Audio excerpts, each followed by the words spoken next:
तुमच्या कोणाच्या विमानात काय बी शंका असेल तर या एकेकानं पुढं आणि हे पाणी बघा बघा, थंड हाय का उकळतं पाणी हाय बघा. या नाही नाही नाही नाही, माफी द्या माफी द्या. लय पाणी उकळत आहे, तुम्ही बी बाहेर या तुम्ही बी.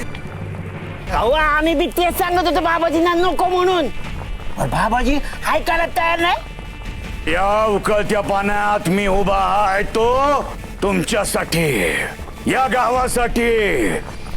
हे गाव माझं बी हाय, तुम्ही समजे गावकरी माझे आहेत. आज या गावातून पहिला बळी जाणार आणि मी गुरुजिंगरोबाची प्रार्थना करतोय ती यासाठी की आज सखूचा बळी घेतल्यावर तरी त्या नर पशून शांत व्हावं. त्यानंतर मग या गावातून एकाही गावकऱ्याचा बळी जायला नाही पाहिजे. आणि जोवर गुरुजिंगरोबा आम्हाला संकेत देत नाहीत तोवर आम्ही असेच उभे राहणार. जोवर जिंगरोबा प्रार्थना ऐकत नाही तोवर या नागोजी असाच उकळत्या पाण्यात उभा राहणार. मग दुनिया इकडची तिकडं होवो, या नागोजीला काय बी होवो, आम्ही जागचं हलणार नाही.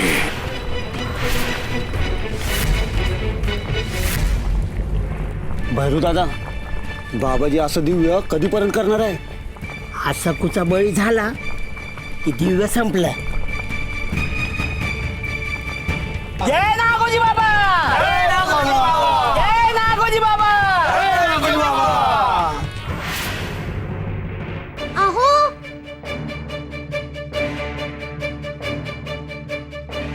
अहो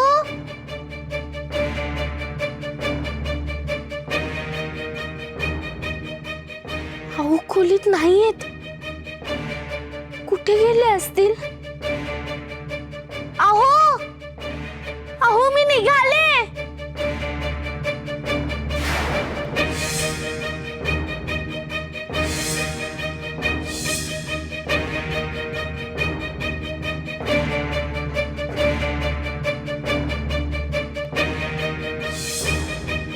आता पुन्हा भेट नाही होणार आहे आपली.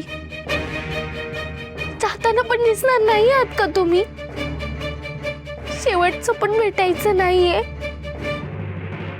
अहो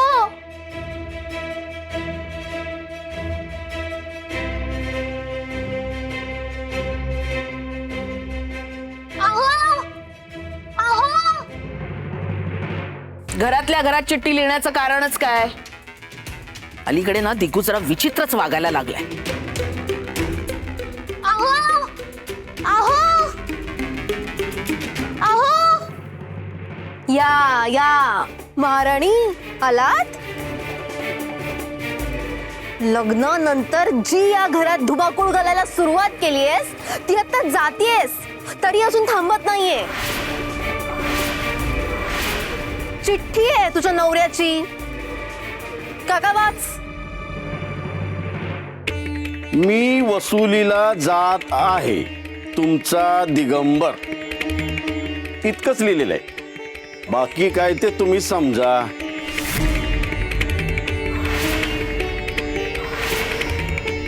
म्हणजे अहो माझा निरोप सुद्धा घेणार नाहीत का?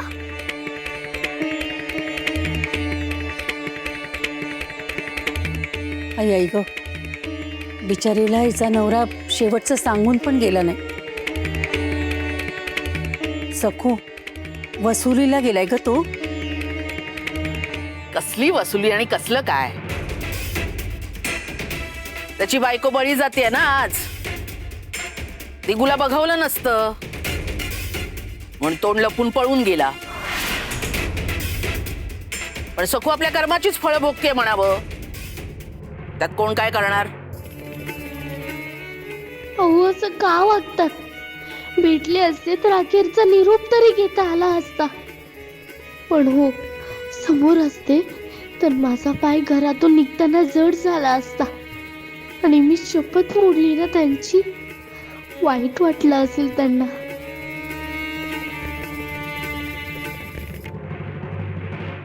निघ बाई तू सखू. उगच उशीर झाला तर आम्ही तुला अडवतोय असं समजून गावकरी आमच्यावर खबरतील.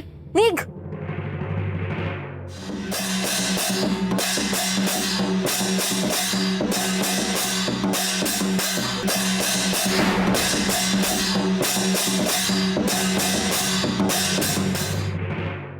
थांब हं सखू, तुला कुंकू लावते हा.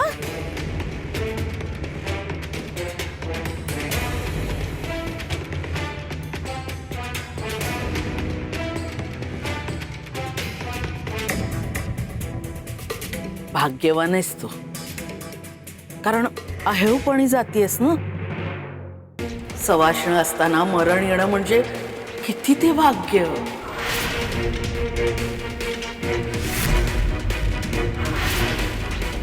पण हिचं कुंकू दिगू नेमकं कुठे असेल?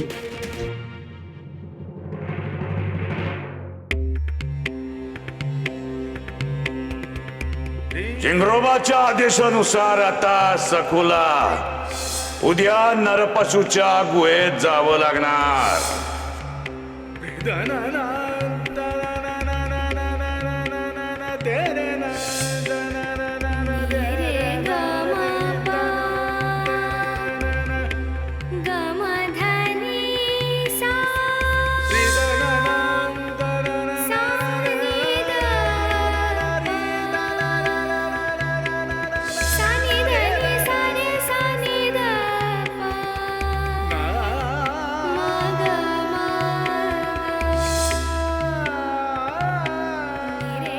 इतर कोणी मला खुळी म्हणतं ना तेव्हा मला वाईट वाटतं, पण तुम्ही मला जेव्हा खुळी म्हणता ना तेव्हा मला खूप गोड वाटतं.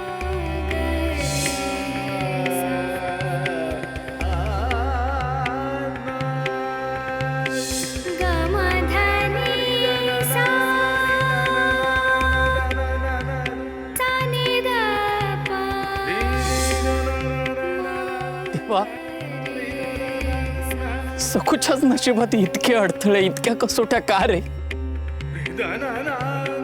खूप लहान आहे रे. तिला हे षडयंत्र डावपेच कळत पण नाही. तरीही कायम तिलाच या अग्निदिव्यातून का जावं लागतं? तिच्या चांगुलपणाचं, चांगल्या कर्माचं हेच फळ आहे का, की तिला नरपशूचा बळी म्हणून धाडलं जावं? तिच्या विठुरायाने पण तिला वाऱ्यावर सोडलं असं वाटायला लागलंय मला आता.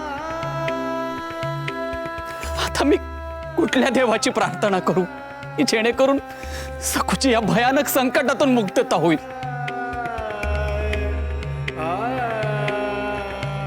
रमाईने विठुरायाला नमस्कार करायला मनाई केली,